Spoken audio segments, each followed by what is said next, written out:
This is Capitaland REITs. How are they faring under the tariff wars?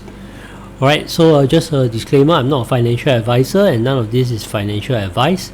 I do not make any buy or sell calls. I may make mistakes and do not guarantee all information shared here is all accurate. Alright, so anyway, let's step in. Alright, I'll cover only 4 out of the 5 Capitaland REITs, okay, primarily because I'm not familiar with the India Trust. Right, so I'll cover Ascendas, Integrated Commercial Trust, China Trust and Escort Trust. Even Escort Trust, I wouldn't say I'm very familiar lah. I only covered their annual report once, I think. Right, so major sector is in office, retail, hospitality. Location-wise, major country is Singapore, China and the US. Right. In terms of dividend yield, you can see that China Trust has the highest dividend yield, alright, primarily because the share price has been tanking, right? Actually, their dividend yield, if I remember correctly, has been sliding down as well. It's just that the share price tanked faster, right? So that's why I think the dividend yield went up, right? In terms of worst dividend yield is 5.13% Capitaland Integrated Commercial Trust, alright? Generally, this is primarily because of their unit price going up, alright? So it's a good thing that their dividend yield is low lah. It's because of the unit price going up generally, right? Price over NAV wise, Ascendas is still expensive at 1.16%. 1.16. They are trading 16% above valuation, right? CICT is trading at valuation, alright. Whereas the other two are trading at a discount, 42% for China Trust and 26% for Escort Trust, right? Market cap wise, you can see China Trust is the smallest, right? I believe that it's primarily because of the share price really doing very badly. I think this share price is probably more than half of the peak, right? So yeah, right. Related party shareholding, you can see the sponsor owns the most of Capitaland China Trust, right? 31.44%, followed by Escort 28.58%, whereas the other two is around 20%, right? They are the bigger REITs. Sorry. Right, so let's move on to occupancy. You can see China Trust occupancy not very good. In fact, everything red is here. So none of the lease profile is looks favorable for China Trust. Right, so the worst occupancy is China Trust. Right, Ascendas is slightly better at 92.8%. All right, Ascendas' main weakness, I believe, is in US. Right, but Singapore and the other country, which I think is Australia. If I remember correctly, I can't even remember what's the other country. Sorry. Right, they are holding up better. I think above 90% occupancy, right? But not great as well, right? America is their main weakness, right? For Ascendas, we look at also highest annual lease expiry within 4 years, right? Again, China Trust, right? Primarily because their lease expiry, I think their contracts are short term lah. That's why you see their average lease expiry is so low, right? And they also have the retail REIT side, having the worry of land expiry. You can see the average land lease expiry is 23 years, right? So hopefully the government lets them extend. Otherwise, I think it's a complete wipe off their books at zero value, right? So we move on to their debt profile, right? So this is their balance sheet, right? Again, strongest one is Ascendas, 3.6 times adjusted interest coverage ratio. So this includes covering their hybrid securities like perpetual securities, right? Weakest is Capitaland China Trust, which is still not too bad at 3. You look at the maple trees, right? 2 of the 3 maple trees are below 3s, so can't really complain too much about China Trust. It seems still quite strong, right? Cost of debt, Ascendas and CICT is quite high lah, primarily because they are focused in Singapore. So I believe most of their debt is in Singapore as well, right? Whereas China Trust, the most recent report, they finally managed to move this debt down because they are shifting from Singapore debt to renminbi debt, which has a lot cheaper interest rates, right? So hopefully this number can go down for them, right? Escort is at 3%, right? Actually the lowest, right? So that's the good the upside of Escort Trust. The rest I won't worry too much except for gearing ratio, right? You can see again Capitaland China Trust quite highly geared, 44.2% if you include their perpetual securities. The other two are below 40%, right? So quite safe. Right, Escort is also a bit higher, 43.1%.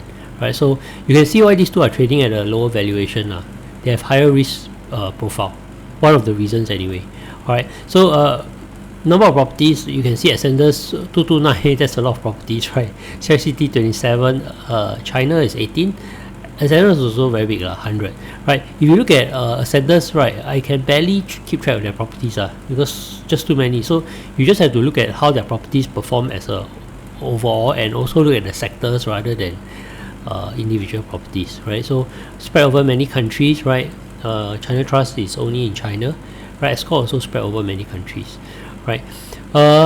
If the rest, I think I won't talk too much. Except you can see here some concentration risk, right? The top property for China Trust is actually contributing 16.4%, and the top 5 properties is 62.9%, right? So China Trust is very concentrated earnings from certain properties, right? Which I think these top 5 properties contribution, I'm pretty sure, are all retail malls, right? So it's a very big chunk of their revenue lah. So if something happens to them, it's a disproportionate amount of negative impact, right? If something bad happens, right? Key financial matrix, right? Again, you can see management fee over operating distributable income, right? China Trust is the highest, right? That means to say that based on how much they can distribute, looks like the manager is a bit overpaid, if you want to look at it that way. That's one way to look at it, right? We look at yes, so this one is the key matrix we want to look at also. Out of the DPU they give you, right, how much come from actual operations. That means to say that really you rent out a property, you minus off the operating cost, pay the cost of debt, so on and so forth, and whatever's left over you give out to the unit holder, right? You can see China Trust again a bit inflated dividend yield, right? Because if we just look at operating performance in terms of DPU, right, only 86% come from operating numbers. That means to say if they pay you $1 worth of dividend, actually only 86 cents comes from actual operations, right?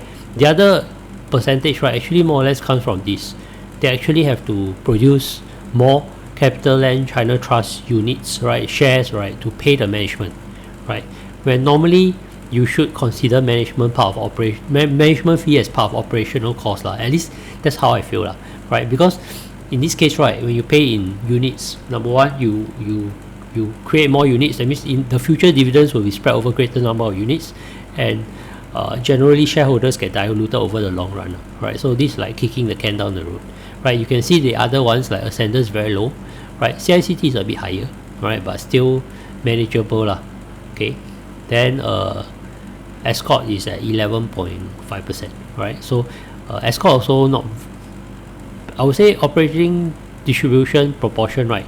I think if you're below 90%, I will be a bit concerned, right? A bit concerned, right? So anyway, moving on, we look at their price range versus 5 years, right? So this is their current price, right? Who is the cheapest in terms of historical performance in the last 5 years, right? So you can see the percentile here, right? The lower the percentile means very close to the lows lah. So you can see that the one closest to its low, right, is Capitaland China Trust lah. So the low is 56 cents, probably not too long ago, right? So it's 9.2% above the low, right? So you want to talk about price range in terms of last 5 years, how cheap it has been. China Trust is the cheapest, right?